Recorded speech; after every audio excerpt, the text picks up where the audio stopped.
அணியில் அண்ணன் உதயநிதி ஸ்டாலின் அவர்கள் வருகை தந்திருக்கின்றார்கள்.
கொடி யாரும் சொல்லுங்க. சரி, லைட்ல போவாங்க. அவங்க லைட்ல வச்சு மெடிசனை போட்டுவாங்க. மெடிசனை போட்டுவாங்க.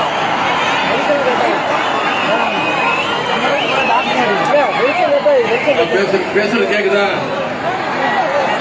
நல்லா கேக்குதா? இந்த கொடி தம்பிகள், நம்முடைய கழக தோழர்கள், கூட்டணி கட்சி தோழர்கள், விடுதலை சிறுத்தைகள் சேர்ந்த சகோதரர்கள், உங்களுக்கெல்லாம் ஒரு அன்பு வேண்டுகோள். தயவு செய்து கொஞ்சம் கொடிகள்லாம் கொஞ்சம் கீழே இருக்குங்க. ஒரு 10 நிமிஷம் பின்னாடி நிறைய கூட்டங்கள் தலைவர்கள்லாம் இருக்கிறாங்க பாக்கிறதுக்கு. ஒரு 10 நிமிஷம் இறக்குறீங்கன்னா நான் அவங்களை பாக்கிறதுக்கு வந்திருக்கேன், அவங்களும் என்ன பாக்கிறதுக்கு வந்திருக்காங்க. தயவு செய்து ஒரு 5 நிமிஷம் நீங்க எனக்கு ஒத்துழைக்கணும். 5 நிமிஷம் ஒத்துழைக்கணும். சரியா? நன்றி நன்றி நன்றி. எல்லாம் நல்லா இருக்கீங்களா? நல்லா இருக்கீங்களா? நல்லா இருக்கீங்களாமா? நீங்க யாரும் என்ன திருப்பி கேட்க மாட்டீங்களா? நீங்க இருக்கும்போது எனக்கு என்ன குறை? என்ன கடந்த ஒரு 8 நாட்களாக தொடர்ந்து தமிழ்நாடு முழுக்க இன்னைக்கு இது 15வது தொகுதி பிரச்சாரத்துல. இது 15வது தொகுதிக்கு இன்னைக்கு நம்முடைய சிதம்பரம் நாடாளுமன்ற தொகுதி, ஜெயங்கொண்டம் சட்டமன்ற தொகுதிக்கு இன்னைக்கு வரை இருந்திருக்கிறேன். தொடர்ந்து காலையிலிருந்து பேசி முதல்ல உங்கள்கிட்ட நான் மன்னிப்பு கேட்டுக்கிறேன். என்ன கிட்டத்தட்ட ஒரு 7:30 மணி அளவுக்குலாம் நான் இங்க வந்திருக்கணும். நீங்களாம் எத்தனை நேரமா காத்துக்கிட்டு இருக்கீங்க? 5 மணில இருந்தா சரி. நான் காலையில காஞ்சிபுரத்தில் ஆரம்பிச்சது. அதன் பிறகு நம்முடைய விடுதலை சிறுத்தைகள் கட்சியுடைய வேட்பாளர், வெற்றி வேட்பாளர் அண்ணன் ரவிக்குமார் அவர்களுக்காக பிரச்சாரத்தில் ஈடுபட்டு 3 இடங்கள்ல பேசிட்டு, அதன் பிறகு நம்முடைய விருத்தாச்சலம் தொகுதியில நம்முடைய கூட்டணி கட்சி காங்கிரஸ் கட்சிக்காக பிரச்சாரத்தை செஞ்சுட்டு இங்க வர்ற வழி முழுக்க என்னுடைய வாகனத்தை நிப்பாட்டி பொதுமக்களாக இருக்கட்டும், நம்முடைய கழகத்தினராக இருக்கட்டும், நம்முடைய கூட்டணி கட்சியினராக இருக்கட்டும், அனைவரும் வாகனத்தை நிப்பாட்டி வெற்றி, நீங்க தான் வெற்றி பெற போறீங்க, 40க்கு 40 திமுக கூட்டணி ஜெயிக்க போறது உறுதின்னு அவங்க வாழ்த்து அனுப்பிச்சிருக்கிறாங்க. அதனால வருவதற்கு கொஞ்சம் காலதாமதமாகிவிட்டது. அதனால கோச்சிக்காதீங்க. இதன் பிறகு இன்னொரு இடத்துல போய் பேசணும். எனக்கு இவ்வளவு சிறப்பான, இவ்வளவு எழுச்சியான, உண்மையா சொல்றேன், உணர்வுபூர்வமா சொல்றேன். இந்த 15 தொகுதிகளில் பிரச்சாரத்தை பண்ணிருக்கேன். கிட்டத்தட்ட இது 15வது தொகுதி. இதுவரைக்கும் எந்த தொகுதியிலும் இப்படி ஒரு எழுச்சிய, இப்படி ஒரு வரவேற்ப இப்படி ஒரு ஆரவாரத்தை இதுவரைக்கும் நான் இந்த 8 நாள்ல நான் பார்த்ததே இல்லை. இதுல இருந்து தெரியுது நீங்க அத்தனை பேரும் முடிவு பண்ணிட்டீங்க. நம்முடைய எழுத்து தமிழர் அண்ணன் திருமா அவர்களுக்கு வெற்றி சின்னம் பாறை சின்னத்துல வாக்களிச்சு மிகப்பெரிய வாக்கு வித்தியாசத்துல ஜெயிக்க வச்சு நாடாளுமன்றத்துக்கு அனுப்ப போறது உறுதி. நிச்சயமா கண்டிப்பா செஞ்சிருவீங்களா? முதல்ல வரவேற்பு அளித்தோம் அத்தனை பேருக்கு நன்றி. சிதம்பரம் நாடாளுமன்ற தொகுதியில நம்முடைய தமிழ்நாட்டை சேர்ந்த மதச்சார்பற்ற முற்போக்கு கூட்டணியான வெற்றி கூட்டணி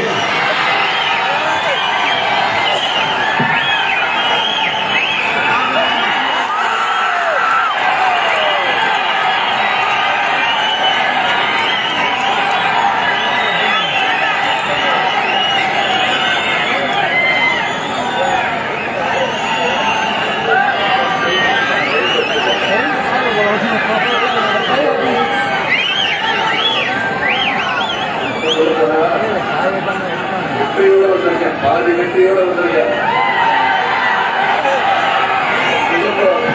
நாடாளுமன்ற தொகுதியில நம்முடைய மதச்சார்பற்ற தமிழ்நாட்டில் இந்தியா பொறுத்தவரைக்கும் இந்தியா வெற்றி கூட்டணி சார்பாக நம்முடைய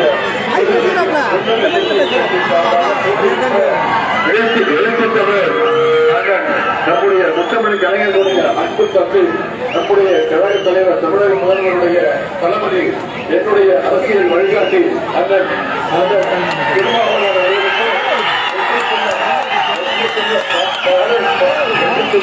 பாறை சின்னத்துல வாக்கு சேகரிக்கின்ற இந்த பிரச்சார கூட்டத்தை இது பிரச்சார கூட்டம் மாதிரியா இருக்கு. இது ஏதோ வெற்றி விழா நிகழ்ச்சி மாதிரி இருக்கு. இது ஏதோ சிதம்பரத்துல கூட மாநாடு மாதிரி இருக்கு. விடுதலை சிறுத்தைகள் மாநாடு மாதிரி இருக்கு. அண்ணன் வந்து நிறைய முறை கூப்பிட்டிருக்காரு, விடுதலை சிறுத்தைகள் மாநாட்டு கூப்பிட்டிருக்காரு. ஆனா வர முடியாத சூழ்நிலை. ஆனா பாருங்க இன்னைக்கு சிதம்பரத்துல அவருக்காக நான் பிரச்சாரம் பண்ண வந்திருக்கிறேன். அதுவே ஒரு மாநாடு போல நடந்துகிட்டு இருக்கு. இந்த கூட்டத்தை இவ்வளவு மிகச்சிறப்பாக ஏற்பாடு செய்து நடத்தி கொண்டிருக்கக்கூடிய மாண்புமிகு அமைச்சர் மாவட்ட கழக செயலாளர் அண்ணன் திரு S.S. சிவசங்கர் அவர்களே, சட்டமன்ற உறுப்பினர் அண்ணன் திரு சிந்தனை செல்வன் அவர்களே, சட்டமன்ற உறுப்பினர் என்னுடைய ஆரோக்கிய சகோதரர் திரு காசோக கண்ணன் அவர்களே, அண்ணன் திரு கோ சின்னப்பா அவர்களே, சட்டத்திட்ட திருத்தக்குழு இணை செயலாளர் அண்ணன் திரு சுபாஷ் சந்திரசேகர் அவர்களே, கழக கொள்கை பரப்பு துணை செயலாளர் திரு பெருநர் கிள்ளி அவர்களே, வர்த்தகரணியினுடைய துணை செயலாளர் திரு பெரியசாமி அவர்களே, திமுக இளைஞரணி துணை செயலாளர்கள் சகோதரர் அப்துல் மாலிக் அவர்களே, சகோதரர் ஆனந்தகுமார் அவர்களே, மாவட்ட துணை செயலாளர்கள் திரு கணேசன் அவர்களே, லதா பாலு, சந்திரசேகர், பொருளாளர் ராஜேந்திரன், தலைமை செயற்குழு உறுப்பினர் திரு MP பாலசுப்ரமணியம் உள்ளிட்ட மாவட்ட கழக நிர்வாகிகளே, ஜெயங்கொண்டம் நகர செயலாளர் திரு விவேகோ கருணாநிதி அவர்களே, ஒன்றிய செயலாளர்கள் திரு தனசேகர், மணிமாறன், ரெங்கமுருகன், கலியபெருமாள், பேரூர் கழக செயலாளர் திரு கோபாலகிருஷ்ணன், அல்போன்ஸ் உள்ளிட்ட அனைத்து ஒன்றிய நகர பேரூர் கழக செயலாளர்களே, நிர்வாகிகளே, அனைத்து உள்ளாட்சி அமைப்புகளுடைய பிரதிநிதிகளே, என்னை வரவேற்ற தோமுசாவை சேர்ந்த என்னுடைய அருமை நிர்வாகிகளே, சகோதரர்களே, மாவட்ட இளைஞரணி அமைப்பாளர் சகோதரர் திரு தெய்வ இளையராஜா அவர்களே, மாவட்ட இளைஞரணி துணை அமைப்பாளர்கள் திரு வீரசிவா, திரு SR முருகேசன், திரு தமிழ்மாறன், வசந்த பகலவன், குரசீலன், தர்மராஜ் உள்ளிட்ட இளைஞரணி உள்ளிட்ட அனைத்து அணிகளுடைய நிர்வாகிகளே, நம்முடைய இந்தியா கூட்டணியில் அங்கம் வகிக்கக்கூடிய நம்முடைய தாய் கழகம் திராவிடர் கழகம், காங்கிரஸ் பேரியக்கம், மார்க்சிஸ்ட் கம்யூனிஸ்ட் கட்சி, இந்திய கம்யூனிஸ்ட் கட்சி, விடுதலை சிறுத்தைகள் கட்சி, மறுமலர்ச்சி திராவிட முன்னேற்ற கழகம், இந்திய யூனியன் முஸ்லிம் லீக், மனிதநேய மக்கள் கட்சி, மக்கள் நீதி மையம், தமிழக வாழ்வுரிமை கட்சி உள்ளிட்ட அனைத்து தோழமை கட்சிகளைச் சேர்ந்த நிர்வாகிகளே, என் அருமை சகோதரிகளே, சகோதரர்களே, அதே போல கழகத்துடைய மூத்த முன்னோடிகளே, பெரியோர்களே, இங்கு வந்திருக்கக்கூடிய ஆயிரக்கணக்கில் வந்திருக்கக்கூடிய தாய்மார்களே, என்னுடைய அக்காக்களே, அம்மாக்களே, தங்கைகளே, பாட்டிகளே, உங்க அத்தனை பேருக்கும் என்னுடைய வணக்கம். அனைத்திற்கும் மேலாக முத்தமிழர் டாக்டர் கலைஞருடைய உயிரினும் மேலான அன்பு உடன்பிறப்புகளே, உங்க அத்தனை பேருக்கும் என்னுடைய நன்றியை நான் இந்த நேரத்தில் தெரிவிச்சுக்கிறேன். நம்முடைய ஜெயங்கொண்டம் சட்டமன்ற தொகுதியில நம்முடைய வேட்பாளர் அண்ணன் தொல் திருமாவளவன் அவர்கள் சென்ற நாடாளுமன்ற தேர்தலில் கிட்டத்தட்ட 5000 வாக்கு 4500 வாக்கு வித்தியாசத்துல வெற்றி பெற்றார். சென்ற முறை அந்த புதுசா அப்பதான் பானை சின்னம் வந்தது. இப்ப பானை சின்னம் உலக புகழ்பெற்ற சின்னம் ஆயிடுச்சு. எங்க பார்த்தாலும் பாடலாம். முதல்ல அண்ணன் திருமாவளவன் அவர்களுக்கும் அவருடைய விடுதலை சிறுத்தைகள் கட்சியினுடைய வழக்கறிஞர்கள் அனைவருக்கும் நான் முதல்ல என்னுடைய வாழ்த்துக்களை நான் தெரிவிச்சுக்கிறேன். இதுல இருந்து நீங்க ஒண்ணு புரிஞ்சுக்கலாம். ஒன்றிய அரசு, ஒன்றிய பாஜக அரசு எலெக்ஷன் தேர்தல் கமிஷனை கையில வச்சுக்கிட்டு அவங்க கூட கூட்டணி சேர்ந்தா அவங்க கேட்கிற சின்ன அள்ளி துள்ளி சின்ன துப்படா கட்சிக்கெல்லாம் அவங்க கேட்கிற சின்னத்தை கொடுக்கறாங்க. ஆனா நம்முடைய விடுதலை சிறுத்தைகளுக்கு மிகப்பெரிய சட்ட போராட்டத்தை நடத்தி இன்னைக்கு வெற்றிகரமா இந்த பாட சின்னத்தை வாங்கியிருக்கோம்னா கண்டிப்பாக வெற்றி உறுதி. நிச்சயம் வெற்றி பெற போவது உறுதி. ஆனா ஒன்னே ஒண்ணு கேட்கிறேன். சென்ற முறை குறைந்த வாக்கு வித்தியாசத்துல தான் அண்ணன் ஜெயிச்சாரு. ஆனா இந்த முறை அதெல்லாம் பட்டாது. இந்த முறை எத்தனை வாக்கு வித்தியாசத்துல எழுச்சி தமிழர் அண்ணன் திருமாவளவன் ஜெயிக்க வைக்க போறீங்க? அதெல்லாம் பத்தாது. குறைந்தது 3 லட்சம் வாக்கு வித்தியாசத்துல நீங்க வெற்றி பெற்று அவரை நாடாளுமன்றத்துக்கு அனுப்பியே ஆகணும். இவ்வளவு எழுச்சியோட இருக்கீங்கல்ல, இந்த எழுச்சிய அடுத்த 19 நாள், இந்த மாசம் இன்னும் 2 நாள் இருக்கு. அடுத்த 19ஆம் தேதி தேர்தல், 17ஆம் தேதியோட தேர்தல் பிரச்சாரம் முடியுது. அடுத்த 18, 19 நாள் இதே எழுச்சியோட இந்த பிரச்சாரத்தை நீங்க கொண்டு போய் சேர்த்தீங்கன்னா, மக்கள்கிட்ட கொண்டு போய் சேர்த்தீங்கன்னா, இந்த சின்னத்தை கொண்டு போய் இனிமே இந்த சின்னத்தை கொண்டு போய் சேர்க்க தேவையில்லை. எல்லாருக்கும் தெரிஞ்சு போச்சு. இப்போ தமிழ்நாட்டு செய்தி மட்டும் இல்ல, இந்தியா செய்திகள்லயே இந்த பால சின்னம் தான் ஓடிட்டு இருக்கு. அந்த அளவிற்கு ஒரு சட்ட போராட்டத்தை நடத்தி பெற்றிருக்கிறார். அதற்கு அவருக்கு முதல்ல என்னுடைய வாழ்த்துக்களை நான் தெரிவிச்சுக்கிறேன். இந்த நாள் நான் என்னுடைய வாழ்க்கையில 2018 இருந்து பல தேர்தல்களில் பிரச்சாரத்தில் ஈடுபட்டிருக்கேன். பல தலைவர்களுக்கு, கழகத்துடைய திமுகவுடைய தலைவர்களுக்கு பிரச்சாரம் பண்ணியிருக்கிறேன். கூட்டணி கட்சி தலைவர்களுக்கு எல்லாம் பிரச்சாரம் பண்ணியிருக்கிறேன். ஆனா இன்னைக்கு இந்த நாள் என்னுடைய வாழ்க்கையில மறக்க முடியாத ஒரு பொன்னாள். ஏன்னா என்னுடைய அண்ணன் சமூக நீதி போராளி, நம்முடைய கலைஞருடைய அன்பு தம்பி, சமூக நீதி போராளி அண்ணன் திருமா அவர்களுக்கு முதலான பிரச்சாரத்துக்கு வந்திருக்கிறா. இந்த நாள என்னுடைய வாழ்க்கையிலே மறக்க முடியாத நாளா நான் கருதுகிறேன். அதை நீங்க உறுதி செய்யணும். குறைந்தது 3 லட்சம் வாக்குகள். அண்ணனை எதிர்த்து யார் போட்டி போட்டாலும் சரி, எந்த கொம்பனா இருந்தாலும் சரி, கெப்பாசிட்டி இருக்கிற அளவுக்கு நீங்க உங்களுடைய தேர்தல் பணியை அமைத்துக் கொள்ள வேண்டும். அதே போல 2021 சட்டமன்ற தேர்தலில் நான் பிரச்சாரத்துக்கு வந்திருந்தேன். என்னுடைய அருமை தம்பி சகோதரர் காசாவுக்கு கண்ணன் அவர்களுக்கு பிரச்சாரத்தை மேற்கொண்டேன். அப்பொழுது இந்த ஜெயங்கொண்ட தொகுதியில அவரை கிட்டத்தட்ட 5500 வாக்குகள் வித்தியாசத்துல மிகப்பெரிய வெற்றியை தேடி தந்தீங்க. அந்த வெற்றிக்கும் நீங்க தான் காரணம். அதற்கும் இந்த நேரத்தில் என்னுடைய நன்றியை நான் தெரிவித்துக் கொள்கின்றேன். இந்த நேரத்தில் சிதம்பரம் நாடாளுமன்ற தொகுதி, ஜெயங்கொண்ட சட்டமன்ற தொகுதியில் இந்த 3 வருஷத்துல நம்முடைய சட்டமன்ற உறுப்பினர், நாடாளுமன்ற உறுப்பினர் சேர்ந்து செஞ்ச சில பணிகளை மட்டும் உங்களுக்கு நான் ஞாபகப்படுத்த விரும்புகின்றேன். அதாவது நிலக்கரி திட்டத்திற்கு எடுக்கப்பட்ட 8734 ஏக்கர் நிலங்கள் திரும்ப ஒப்படைக்கப்பட்டுள்ளது. ஜெயங்கொண்டம் அரசு மருத்துவமனையை மாவட்ட தலைமை மருத்துவமனையாக தரம் உயர்த்தும் வகையில் ரூபாய் 40 கோடி மதிப்பீட்டில் கூடுதல் கட்டிடம் கட்ட நிதி ஒதுக்கீடு செய்யப்பட்டுள்ளது. ஜெயங்கொண்டம் அரசு கலை மற்றும் அறிவியல் கல்லூரிக்கு இடம் ஒதுக்கப்பட்டு ரூபாய் 16 கோடியே 40 லட்சம் ரூபாய் நிதி ஒதுக்கீடு செய்யப்பட்டுள்ளது. ராஜேந்திரப்பட்டினம் முதல் ஜெயங்கொண்டம் வரை 4 வழிச்சாலை அமைக்க 185 கோடி ரூபாய் நிதி ஒதுக்கீடு செய்யப்பட்டுள்ளது. கலைஞர் நகர்ப்புற மேம்பாட்டு திட்டத்தின் கீழ் 10 ஏரிகளை மேம்படுத்த ரூபாய் 9 கோடியே 60 லட்சம் நிதி வழங்கப்பட்டுள்ளது.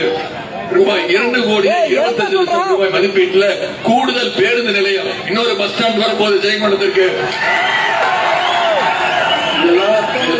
இந்த 3 வருஷத்துல நம்முடைய சட்டமன்ற உறுப்பினரும் நாடாளுமன்ற உறுப்பினரும் சேர்ந்து இந்த பகுதிக்கு செஞ்சிருக்கக்கூடிய சின்ன சின்ன பணிகள், அதுல சில எடுத்துக்காட்டுகளை மட்டும் தான் நான் சொல்லியிருக்கிறேன். இப்போ அடுத்த சட்டமன்ற தொகுதிக்கான வாக்குறுதிகள் உங்களுக்கு தெரியும், முத்தமிழர் கலைஞர் அவர்கள் ஒவ்வொரு தேர்தலின் பொழுதும் தேர்தல் அறிக்கையை வெளியிடுவார். அறிக்கையை வெளியிட்டு என்ன தெரியுமா சொல்லுவாரு? சொல்வதை செய்வோம், செய்வதைத்தான் சொல்வோம்னு செஞ்சு காட்டின தலைவர் முத்தமிழர் டாக்டர் கலைஞர் அவர்கள். அவருடைய வழியில வந்த நம்முடைய தலைவர் திரு முத்துவேல் கருணாநிதி ஸ்டாலின் அவர்களும் சொல்வதைத்தான் செய்வார், செய்வதைத்தான் சொல்லி காட்டுவார். அப்படி சில வாக்குறுதிகள் மட்டும் இங்க உங்களுக்கு நான் நினைவுபடுத்த விரும்புகின்றேன். ஜெயங்கொண்டத்தில் தொழில் வளத்தை பெருக்க சிப்காட் தொழிற்சாலை வருகின்ற ஆண்டில் அமைக்கப்படும்.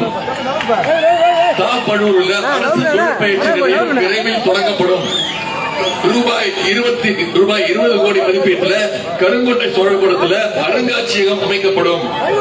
ஜெயங்கொண்டம் நகராட்சிக்கு தனி கூட்டு குடிநீர் திட்டம் செயல்படுத்தப்படும். கொள்ளிடம் ஆற்றில் நிரந்தர தடுப்பணை கட்ட நடவடிக்கை எடுக்கப்படும். இதெல்லாம் நம்முடைய தலைவர் அவர்கள் செய்து சொல்லியிருக்கக்கூடிய தேர்தல் வாக்குறுதிகள். இதெல்லாம் தலைவர் செய்வார் என்ற நம்பிக்கை உங்களுக்கு இருக்கா? நிச்சயம் செய்வார் நம்பிக்கை இருக்கா?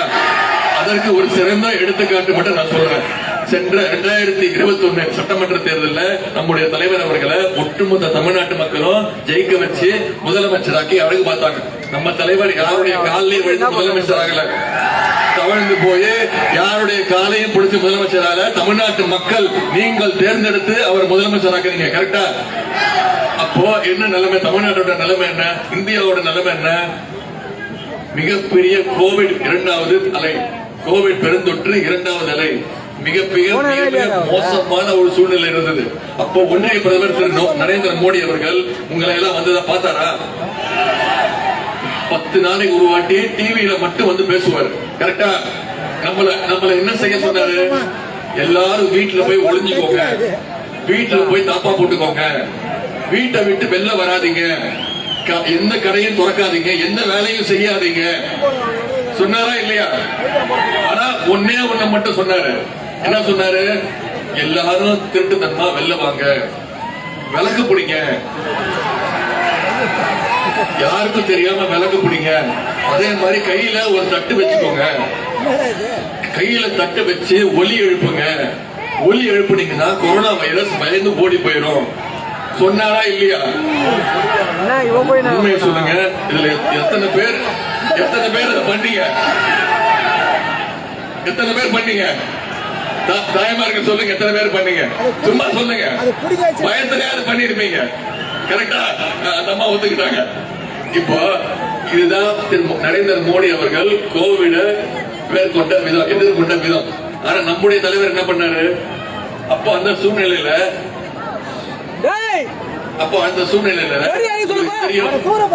நகைச்சுவை நடிகர் விவேக் அவர்கள் ஊசி போட்டுக்கிட்டார். அவர் விழிப்புணர்வுக்காக ஊசி போட்டுக்கிட்டு 2 நாள்ல அவர் இறந்துட்டார். அப்போ ஊரு ஃபுல்லா பொருளை கிளப்பி விட்டாங்க, குழந்தை கிளப்பி விட்டாங்க, ஊசி போட்டதுனாலதான் இறந்துட்டார் அப்படின்னு. ஆனா அது உண்மை கிடையாது. அவருக்கு வேற மருத்துவ பிரச்சனைகள் இருந்ததுனால உயிரிழந்துட்டார். அதனால தமிழ்நாட்டு மக்கள் மட்டும் இல்ல, ஒட்டுமொத்த இந்தியா மக்களுமே பயந்தாங்க. ஊசி போட்டா இறந்துருவோம், கோவிட் ஊசி போட தேவையில்லைன்னு பயந்தாங்க. ஆனா நம்முடைய முதலமைச்சர் அவர்கள் முதல்ல கோவிட் ஊசியை போட்டு விழிப்புணர்வை ஏற்படுத்தி கோயம்புத்தூர்ல இருக்கக்கூடிய மருத்துவமனைக்கு போய் பிபிஐ கிட்ட போட்டுக்கிட்டு அந்த கோவிட் வார்டுக்குள்ள போய் அங்க இருக்கக்கூடிய நோயாளிகளுக்கு சிறப்பான தரமான மருத்துவம் பார்க்கப்படுதான்னு ஆய்வு செஞ்ச உண்மையான தைரியமான முதலமைச்சர் நம்முடைய தமிழக முதலமைச்சர் தான். இன்னும் சொல்லட்டுமா? இந்தியாவிலேயே அதிகமா கோவிட் தடுப்பூசி போட்டு இந்தியாவுக்கே ஒரு மருத்துவ விழிப்புணர்வு கொடுத்தது யாரு? தமிழ்நாட்டு மக்களாகிய நீங்க தான்.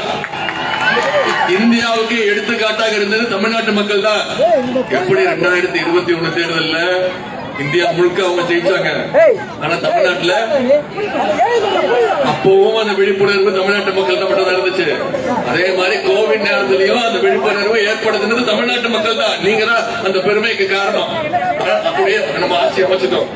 ஆட்சி அமைச்ச உடனே கடும் நிதி நெருக்கடி, பல வாக்குறுதிகளை கொடுத்திருந்தோம். எதிர்கட்சி தலைவர் சொன்னாரு, ஒரு வாக்குறுதி செய்ய முடியாது, கடும் நிதி நெருக்கடி சொன்னார்.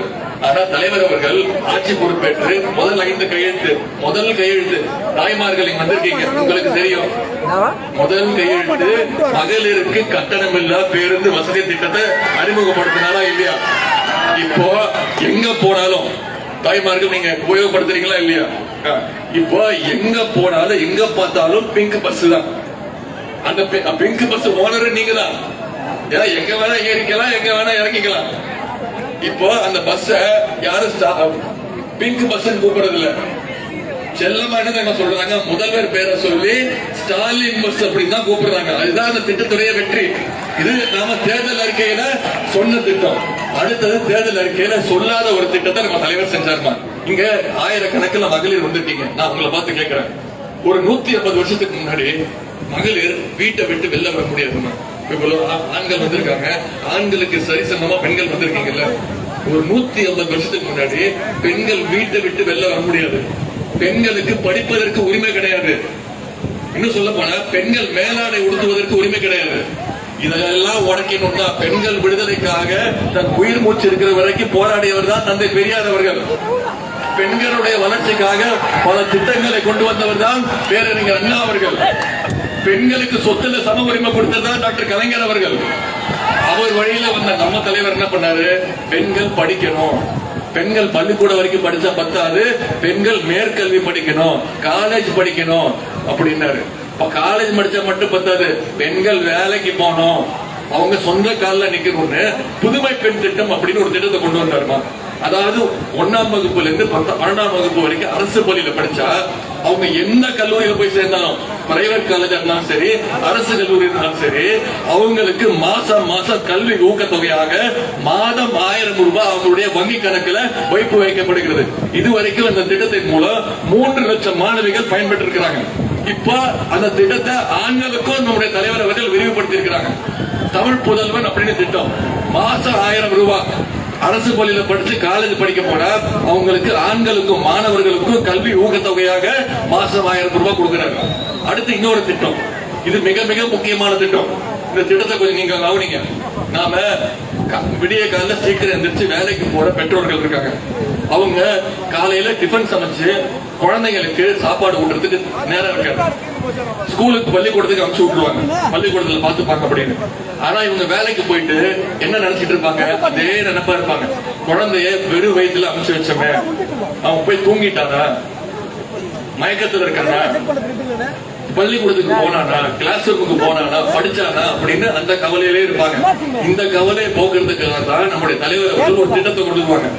அதற்கு பெயர் தான் முதலமைச்சருடைய காலை உணவு திட்டம். 1ஆம் வகுப்பிலிருந்து 5ஆம் வகுப்பு வரை படிக்கக்கூடிய அனைத்து அரசு பள்ளி மாணவர்களுக்கும் காலையில முதல்ல பள்ளிக்கூடத்துக்கு போனா தரமான உணவு, முதல்ல தரமான உணவு, அதற்கு பிறகுதான் கல்வி. இப்போ பெற்றோர்கள் பாராட்டுறாங்க, வாழ்த்துறாங்க, தைரியமா அனுப்புறாங்க. என் குழந்தைய பாத்துக்கிறதுக்கு நம்முடைய திராவிட மாடல் அரசு இருக்கு, என் குழந்தைக்கு சாப்பாடு கொடுத்து அவனுக்கு கல்வியை கொடுக்க நம்முடைய மாண்பு முதலமைச்சர் இருக்காரு அப்படின்னு தைரியமா அனுப்புறாங்க. இதுக்கு பெயர் தான் திராவிட மாடல் அரசு. எல்லாரும் கேக்குறாங்கல்ல, அது என்ன திராவிட மாடல் அரசு புதுசா சொல்றீங்கன்னு. இப்போ இந்த திட்டத்தை கர்நாடகா மாநிலம், தெலுங்கானா மாநிலம் இவங்க எல்லாம் வந்து பார்த்துட்டு அந்த அதிகாரிகள் எல்லாம் ஆய்வு செஞ்சு இந்த திட்டத்தை அவங்களுடைய மாநிலங்களுக்கு விரிவுபடுத்தி இருக்கிறாங்க. இப்படி ஒட்டுமொத்த இந்தியாவுக்கு எடுத்துக்காட்டா இருக்கக்கூடிய மாநிலம் தான் தமிழ்நாடு. அதற்கு பெயர் தான் திராவிட மாடல் அரசு. அதற்கு காரணம் நம்முடைய மாண்பு முதலமைச்சர் அவர்கள். இன்னொரு திட்டம் சொல்றாங்க, இதான் கடைசி திட்டம். இது தேர்தல் அறிக்கைகளை நம்முடைய தலைவர் அவர்கள் சொன்ன திட்டம். எதிர்கட்சி தலைவர்கள் இதை செய்யவே முடியாதுன்னு சவால் விட்ட திட்டம். அதுதான் கலைஞர் மகளிர் உரிமை தொகை திட்டம். கிட்டத்தட்ட 1,16,00,000 மகளிர் சென்ற செப்டம்பர் மாசத்திலிருந்து இன்னைக்கு வரைக்கும் மாசம் மாசம் அவங்களுடைய வங்கி கணக்குல மகளிர் உரிமை தொகையா மாதம் மாதம் 1000 ரூபாய் அவங்களுக்கு உரிமை திட்டமா வழங்கப்படுகிறது. இப்ப இங்க இத்தனை மகளிர் வந்திருக்கீங்க, எத்தனை மகளிருக்கு அந்த திட்டத்துல பயன்படுறீங்கன்னு கை தூக்குங்க. பாதிக்கு பாதி வந்திருக்கு, பாதிக்கு பாதி வந்திருக்கு. நான் சொல்றேன், அதுல சில குறைகள் இருக்கு. ஆமா, இது மிகப்பெரிய திட்டமா. இந்த திட்டத்துல விண்ணப்பிச்சவங்க அந்த துறைக்கு அமைச்சர் நான் தான். நான் சொல்றேன், அந்த திட்டத்துல விண்ணப்பிச்சவங்க 1,60,00,000 மகளிர் விண்ணப்பிச்சாங்க. அதுல வெரிபிகேஷன் சரிபார்ப்பு செஞ்சு இப்ப வரைக்கும் 1,16,00,000 மகளிருக்கு கொடுத்துட்டு இருக்கோம். கண்டிப்பா சில குறைகள் இருக்கு. உங்களுக்கு நீங்க சொல்லுவீங்க, உங்க மைண்ட் வாய்ஸ் எனக்கு கேக்குது. என்ன சொல்றீங்க, எனக்கு வந்துருச்சு, பக்கத்து வீட்டு பொண்ணுக்கு வரல, எதிர் வீட்டு பொண்ணுக்கு வந்துருச்சு, எனக்கு வரல. கரெக்டா? நான் சொல்றேன், இப்ப தேர்தல் நேரம் இது முடிஞ்சு இன்னும் ஒரு 4-5 மாதங்கள்ல அது சரி செய்யப்பட்டு வெரிஃபிகேஷன் செய்யப்பட்டு அந்த தகுதி வாய்ந்த 1,60,00,000 மகளிருக்கும் கண்டிப்பாக கலைஞர் மகளிர் உரிமை தொகை திட்டம் மாதம் 1000 ரூபாய் நிச்சயமாக வழங்கப்படும். இந்த நம்பிக்கை இருக்கா? அதே மாதிரி தேர்தல் அறிக்கை, இந்தியாவுடைய கூட்டணி தேர்தல் அறிக்கையில தலைவர் சொல்லியிருக்கிறார் என்னன்னா, தாய்மார்கள் நான் கேட்கிறேன், 2014ஆம் ஆண்டு கேஸ் சிலிண்டர் விலை எவ்வளவுமா? 2014ஆம் ஆண்டு 450 ரூபாய். சரியா? இப்ப கேஸ் சிலிண்டர் விலை எவ்வளவு? 1200. இப்போ தேர்தல் வந்தோடனே திரு நரேந்திர மோடி அவர்கள் உங்களை ஏமாத்த பாக்குறாரு. மகளிர் என்னன்னா, மகளிர் பரிசா உங்களுக்கு பரிசு தொகை கொடுக்கிறாரா? அதாவது ஏத்துனது 800 ரூபாய், இப்ப உங்களுக்கு பரிசு தொகை 100 ரூபாய். மறந்துடாதீங்க, மீண்டும் அவர் ஆட்சிக்கு வந்தாருன்னா, வர்றதுக்கு வாய்ப்பு இல்ல, வந்தாருன்னா மீண்டும் 500 ரூபாய் ஏத்திடுவாரு. நம்முடைய தலைவர் அவர்கள் தேர்தல் அறிக்கையில தெளிவா சொல்லியிருக்காரு, இந்தியா கூட்டணி ஆட்சிக்கு வந்ததுன்னா நிச்சயமாக ஒரு கேஸ் சிலிண்டர் விலை 500 ரூபாய்க்கு நான் கொடுப்பேன் அப்படின்னு தலைவர் வாக்குறுதி கொடுத்திருக்கிறார். கொடுப்பாரா மாட்டாரா? அதே மாதிரி பெட்ரோல் விலை, 1 லிட்டர் பெட்ரோல் 75 ரூபாய்க்கு கொடுப்பேன்னு தலைவர் வாக்குறுதி கொடுத்திருக்கிறார். அதே மாதிரி டீசல் 1 லிட்டர் டீசல் 65 ரூபாய்க்கு கொடுப்பேன்னு வாக்குறுதி கொடுத்திருக்கிறார். இதையெல்லாம் விட மிக மிக முக்கியமான திட்டம் நம்முடைய நேஷனல் ஹைவேஸ், தேசிய நெடுஞ்சாலை இருக்குல்ல, தமிழ்நாட்டில் இருக்கக்கூடிய அனைத்து டோல் பூத்து சுங்கச்சாவடி இருக்குல்ல, அனைத்து டோல் பூத்துகளும் அகற்றப்படும் அப்படின்ற வாக்குறுதியை கொடுத்திருக்கிறார். இதெல்லாம் நம்முடைய தலைவர் செய்வாரா மாட்டாரான்னு உங்களுக்கு நம்பிக்கை இருக்கா இல்லையா? செய்வார். நான் இந்த நேரத்தில் ஒரு பக்கம் நம்முடைய சாதனைகளை சொல்றேன், தேர்தல் வாக்குறுதிகளை சொல்லியிருக்கேன், என்னென்ன திட்டங்கள் செஞ்சிருக்கோம் சொல்றேன். 10 வருஷம் ஒரு மனுஷன் இந்தியாவை ஆண்டிருக்காரு.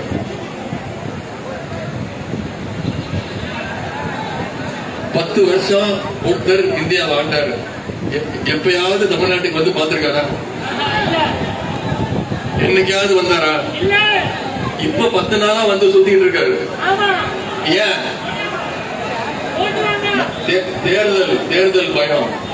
10 நாளா இங்க சுத்திட்டு இருக்காரு. நான் அவருக்கு சவால் விட்டேன், 10 நாள் இல்ல, நீங்க அடுத்த 1 மாசம் வந்து இங்கேயே தங்குங்க, உங்களால தமிழ்நாட்டுல ஒரு தொகுதியில கூட டெபாசிட் கூட வர முடியாது. நான் சவால் வர்றேன். என்கிட்ட சொன்னாங்க ஒரு 20 நாள் முன்னாடி, எனக்கு தெரிஞ்சு அவர் ஒன்றிய பிரதமர் ராமநாதபுரம் தொகுதியில் தான் நிக்க போறாரு போல இருக்கு அப்படின்னு என்கிட்ட ஒருத்தர் சொன்னார். நான் சொன்னேன், என் முதல் பிரச்சார கூட்டமே ராமநாதபுரத்துல பாத்துடலாம் அப்படிங்க. கடைசியில் அவர் இங்க போட்டி போடல, பயந்துட்டு ஓடி போயிட்டாரு. மீண்டும் வருவார். தேர்தல் முடிகிற வரைக்கும் நம்ம எவ்வளவு எல்லாம் பயமுறுத்தி பார்க்கணுமோ, நம்ம எவ்வளவு எல்லாம் வடை சுடணுமோ அவ்வளவு வடையும் சுடுவார். ஆனா அந்த வடையை நமக்கு கொடுக்க மாட்டார். இப்ப நான் அவங்க கிட்ட வைக்கிற வேண்டுகோள் தான் ஒண்ணுதான், ஒன்றிய பிரதமர் அவர்களை இனிமே அவரோட பேரை சொல்லி கூப்பிடாதீங்க.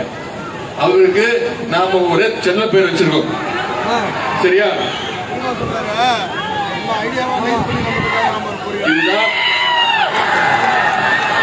இதுதான் அந்த செல்ல பேர்.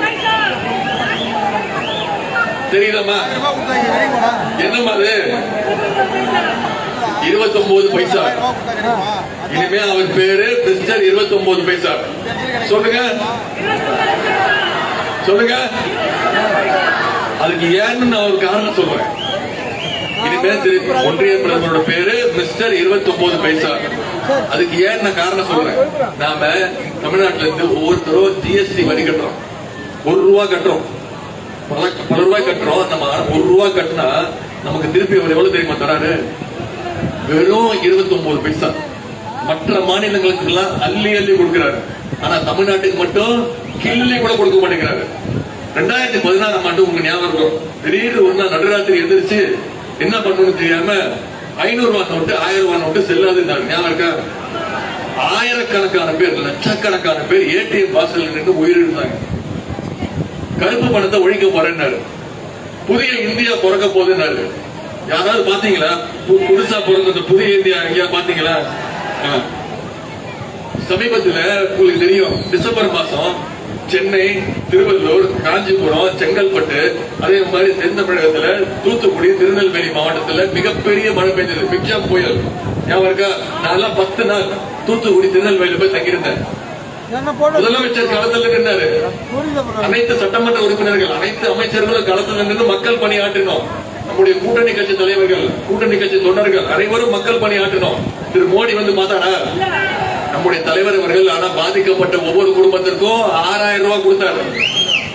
அத 37,000 கோடி நம்ம ஒன்றிய அரசு கிட்ட கேட்டோம். கேட்டதுக்கு என்ன சொன்னாங்க? இது வரைக்கும் 1 ரூபா கூட கொடுக்கல. 1 ரூபா இல்ல, 1 பைசா கூட கொடுக்கல. ஒவ்வொருத்தருடைய வங்கி கணக்குலையும் சென்ற தேர்தல் பொழுது என்ன சொன்னாரு?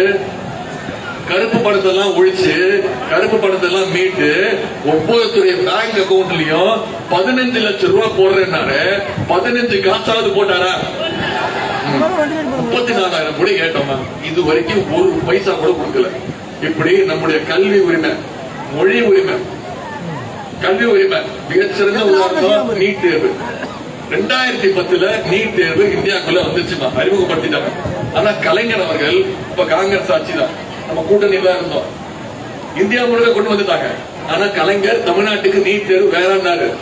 நாங்க இங்க கொடுக்கிற கல்வி தரம் சிறந்த கல்வி தரம், 12ஆம் வகுப்புல வாங்க மதிப்பெண் போதும், அதை வச்சு நாங்க கவுன்சிலிங் முறையில நாங்க படிக்க வைக்கிறோம். ஏழை எளிய மாணவர்கள் கிராமப்புறங்களில் படிச்சு மருத்துவர் ஆகணும்னு நுழைவுத் தேர்வை ரத்து செஞ்சவர் டாக்டர் கலைஞர் அவர்கள். இன்னும் சொல்ல போனா மறைந்த முதலமைச்சர் ஜெயலலிதா அம்மையார் இருந்த வரைக்கும் தமிழ்நாட்டுக்குள்ள நீட் தேர்வு வரல. அந்த அம்மா இறந்த பிறகு இங்க இருக்கக்கூடிய அடிமை கூட்டம் பாஜகவோட தொல்லை தாக்காம நீட் தேர்வை நுழைச்சு இங்க பக்கத்துல அரியலூர் மாவட்டத்துல அனிதான்ற என் தங்கை முதல் தற்கொலை. அந்த பொண்ணு நல்லா படிக்கக்கூடிய பொண்ணுமா, நல்லா படிக்கக்கூடிய பொண்ணு. 1200க்கு 1176 மார்க். எவ்வளவு? 1200க்கு 1176 மார்க்ஸ். அனிதா மட்டும் இப்ப உயிரோடு இருந்தா டாக்டர் அனிதாவோட மட்டும் நிக்கலாம. இப்ப வரைக்கும் 22 குழந்தை இறந்திருக்கிறாங்க. சென்ற வருஷம் சென்னையில குரோம்பேட்டை சேர்ந்த ஜெகதீஷ் என்ற பையன் கோச்சிங் கிளாஸ் போறதுக்கு பல லட்சம் செலவாகுது, என்னால டாக்டர் ஆக முடியல, நீட் தேர்வு நான் எழுத முடியலன்னு சொல்லி லெட்டர் எழுதி வச்சுட்டு இறந்து போயிட்டான். முதல் நாள் ஜெகதீசன், அதுக்கு அடுத்த நாள் அவங்க அப்பா செல்வசேகர் எழுதி வச்சுட்டாரு. எனக்கு இருந்தது ஒரே பையன், அவன் டாக்டர் அவன் நினைச்சான், இறந்து போயிட்டான், என்னால துக்கம் தாங்க முடியலன்னு அவரும் தற்கொலை பண்ணிக்கிட்டாரு. ஒரு குடும்பத்தையே நீட் தேர்வுக்கு எடுத்திருக்கிறோமா? இதற்கெல்லாம் ஒன்றிய பாஜக அரசு பதில் சொல்லணுமா வேணாமா?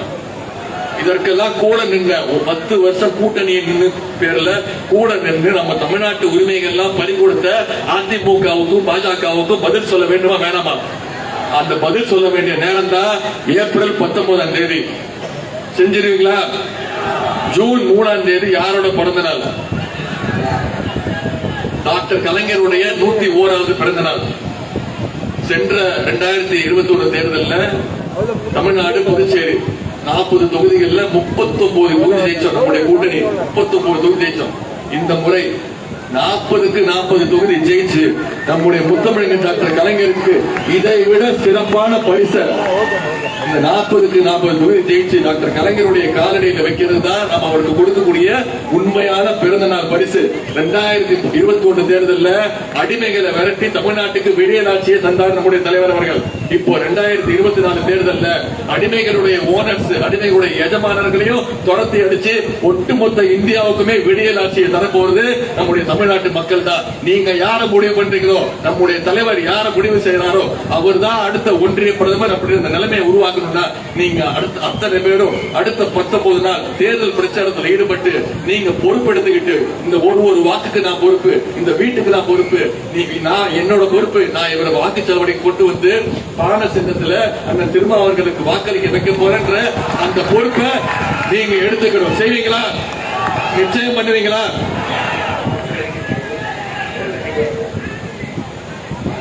எப்பவுமே ஒரு பெரிய படம் ரிலீஸ் ஆகுதுன்னா ட்ரெய்லர் ரிலீஸ் ஆகும். சரியா? வெறும் ட்ரெய்லர் தான். வெறும் ட்ரெய்லர் தான். படம் பேசிட்டு போயிடுவேன். ஆனா பேசுறதெல்லாம் உங்களுக்கு புரிஞ்சது இல்ல, உள்வாங்கிட்டீங்கல்ல. அடுத்து 6ஆம் தேதி மெயின் பிக்சர் கழக தலைவர் வராரு. உங்களை எல்லாம் சந்திப்பார், சிதம்பரத்துல சந்திப்பார், அவருடைய கருத்துக்களை எல்லாம் சொல்லுவார். நீங்க அவரும் அடுத்த தொகுதிக்கு போயிடுவார். ஆனா அடுத்த 19 நாள் நீங்க இங்க இருந்து ஒவ்வொரு வாக்காளரா சந்திச்சு நம்முடைய பிரச்சாரத்தை மக்கள்கிட்ட கொண்டு போய் சேர்த்து எழுச்சி தமிழர் அண்ணன் திருமாவளவன் அவர்களை 3 லட்சம் பல லட்சம் வாக்கு வித்தியாசத்தில் நீங்க ஜெயிக்க வைக்க என்று கேட்டுக்கொண்டு உங்களை எல்லாம் அன்போடு கேட்கிறேன், பண்போடு கேட்கிறேன், பாசத்தோடு கேட்கிறேன், உரிமையோடு கேட்கிறேன், உங்கள் வீட்டு பிள்ளையாக இருந்து கேட்கிறேன். இன்னும் பெருமையா சொல்லணும்னா தலைவருடைய மகனாக இருந்து கேட்கிறேன். இன்னும் பெருமையா பூரிப்பா சொல்லணும்னா முத்தமிழக டாக்டர் கலைஞருடைய பேரனாக இருந்து கேட்கிறேன். அண்ணன் எழுச்சி தமிழர் திருமா அவர்களுக்கு பானை சின்னத்தில் வாக்களித்து மிகப்பெரிய வெற்றியை தேடித்தாருங்கள். உங்களுடைய அன்புக்கும் வரவேற்புக்கும் நன்றி நன்றி நன்றி.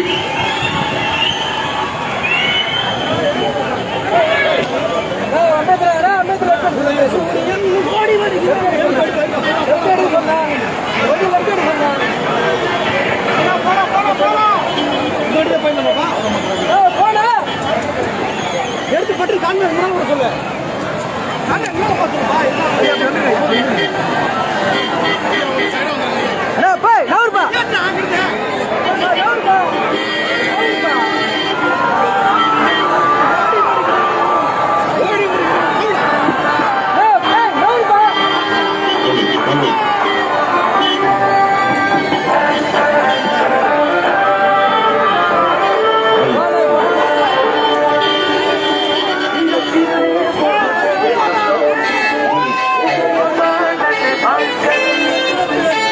சின்னத்தை பார்த்து நீங்க போடுங்கம்மா ஓட்டு. சின்னத்தை பார்த்து நீங்க போடுங்கம்மா ஓட்டு. கூட்டணிக்கு ஓட்டு போடுங்க, நாட்டை காத்து போடுங்க.